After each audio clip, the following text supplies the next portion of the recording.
Cédric Doumbé est une fraude, on va en parler dans cette vidéo. Le mec a vraiment des problèmes de préparation physique. Évidemment, c'est une analyse suite à ce combat. C'est un sujet évidemment qui me passionne. Je ne parlerai pas des techniques de il aurait gagné le troisième, l'écharde ou je ne sais quoi, même si on a tous été incroyablement déçus parce qu'on attendait ce combat avec énormément d'impatience. En tout cas, moi, je l'attendais avec énormément d'impatience. On va essayer de revenir un petit peu sur les scènes que nous avons pu voir.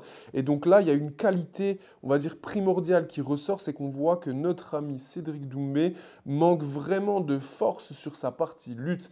Lors du premier round, il prend 4 ou 5 takedowns par Baki. Donc oui, je vous vois venir les spécialistes, oui, mais il travaillait juste son dégagement, sa défense, etc. Fuck, un combattant doit être complet et on voit juste qu'en termes de qualité physique, aussi explosif, aussi fort peut-il être sur le haut du corps, aussi dynamique et résistant peut-il être entre les rounds, on voit clairement qu'il y a un déficit de qualité physique sur sa force au niveau du tronc, sa façon de se relever, ses jambes, etc. Ça reste un combattant explosif qui s'est dégagé de façon assez facile, mais il a une vraie lacune sur cette partie-là. En tout cas, c'est ce qui a émergé. Donc on voit clairement que ce n'est pas un grappleur, que ce n'est pas un lutteur et que c'est un défensif, je ne vous apprends rien. Mais en tout cas, ses qualités physiques font défaut. Là où, à contrario, on pourrait revenir sur un Dustin Poirier qui, lors du premier round, a été pas mal malmené par un Benoît Saint-Denis, mais qui a montré beaucoup plus de qualité physique sur cet aspect-là qu'un Cédric Doumbé. Donc on voit encore que le gars ne prend pas tout le monde. Ça, je vous le garantis.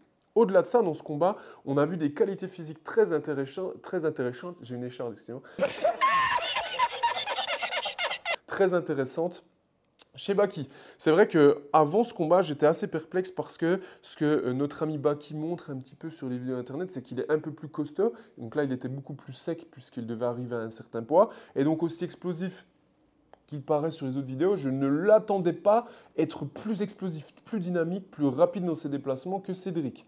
Ça, c'est la première chose. Donc, il nous a montré des qualités physiques d'explosivité, de déplacement, de réactivité et de coup d'œil qui étaient impressionnantes.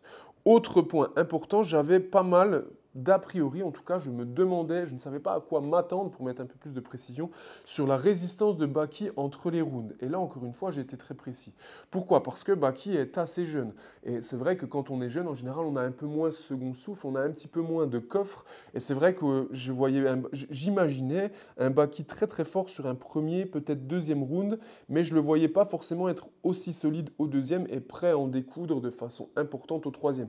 Vous me direz, ça dépend qui mène le combat sur les deux premiers rounds. On sait que Baki a vraiment mené le premier, mais quand même. Donc vraiment, il nous a montré également des qualités physiques en termes d'endurance qui étaient impressionnantes. Et le dernier point, là je n'ai pas été surpris, c'est sa force. Il a vraiment une force, il a fait du judo, il a une poigne, il a une lutte très importante et une fois qu'il t'a dans ses pinces, il ne te lâche pas et on voit que c'est ce qui a fait défaut à Cédric. Voici mon analyse d'un petit peu de la préparation physique. Évidemment, je suis pour quelque chose de vertueux. On adore le combat, on adore toutes ces émotions qui ont été vécues pendant ce match. Franchement, j'avais plus de stress, j'avais un stress incroyable parce que j'adorais le truc. J'adore vraiment les deux combattants.